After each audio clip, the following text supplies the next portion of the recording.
So, hindi ko na binidyo yung pagpunta ko ng palengke. Pero ito yung palengke namin.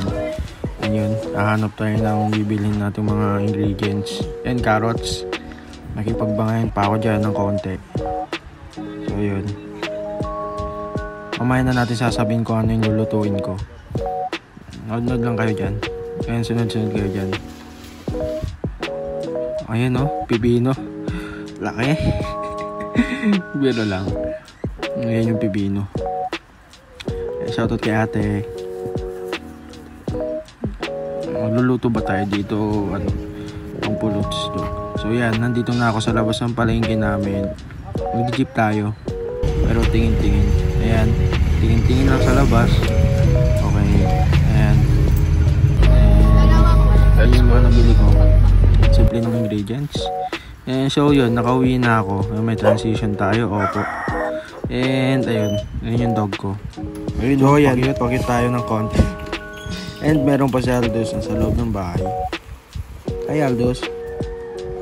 And mag-haul tayo ng kaunti. Yan, bumili rin pala akong school supplies pang exam. Yan, lapis. And yun. Tapos yung mga ingredients, syempre, hulaan nyo pa rin kung ano gagawin natin. And yan na pala. Opya. Transition yarn. Uga, syempre. Yung mga potahe. Naka-timelapse tayo. And alam nyo ba kung ano na yung lulutuin ko? Ito na. Ayun, nasabihin ko na. Atsara po, opo. Or pickled cucumber and carrots. Pero yung atsara dito sa Pilipinas, ang originate yan. Mostly, papaya talaga yung ginagamit. Yan. Pero ngayon, ang ginamit ko is carrots lang at saka pipino.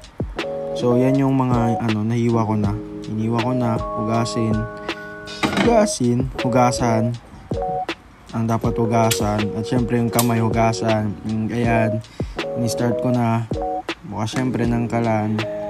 And ayan, painitin na ng kaunti. And lagyan na natin yung mga pampalasa natin sa suka. So yan, bawang. Yan, bell pepper. And sibuyas. Yan. Alam nyo ba na nakaka-help tong gagawin kong atsara sa digestion. Meron kasi itong probiotics at saka antioxidant din to. At healthy kaya nito. Kasing healthy ko. Charot. So yan, lalagay na yung suka para matanggal natin ng kaunti yung acidity ng suka.